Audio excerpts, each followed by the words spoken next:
Good Monday morning. This is Brent Card with GC Legacy. Just wanting to bring you some of the headlines I'm looking at that's going to influence the way I look and buy property in 2024. We actually put our first offer in on a property to do a coffee chain that we could build ourselves. So we don't know how that's going to turn out. The numbers might not work in due diligence. We'll see what we find out, but I'm excited just to put in an offer. But let's get to some of the big headlines. So one of the biggest ones is that delinquencies on commercial real estate loans for U.S. banks has hit a decade level high. That's something I expected to happen and is now starting to definitely will assist any type of real estate correction with delinquencies and see if they're going to have to do some fire sales or if the bank's going to take them back and sell it.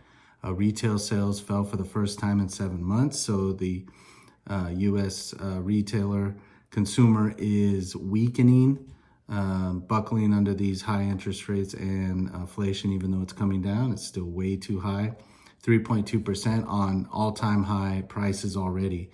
So we need to see some deflation in prices coming back to pre-pandemic. So the consumer is definitely being hurt, and they're showing it.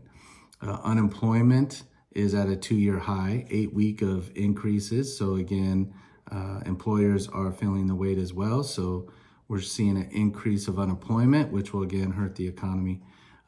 Michael Burry, if you remember him from The Big Short, called the housing crisis in '08.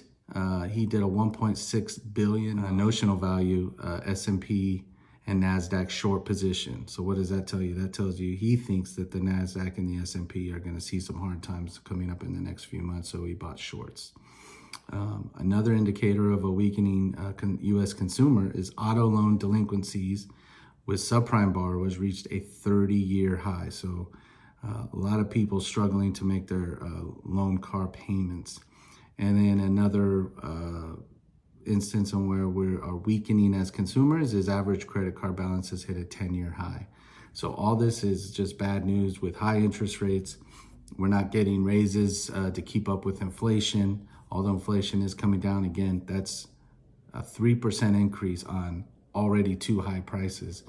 And so we are starting to feel it as the American consumer. I think this might be a tough winter and spring for commercial real estate, which is what I look for. These are kind of the signs that I've been expecting and are now coming around. So hopefully that means there will be some bargains to be had in 2024. And these are the indicators I look for. Hope you have a great day, and let me DM me if you need any more questions or you're looking to see what we're doing here at GC Legacy. Thanks.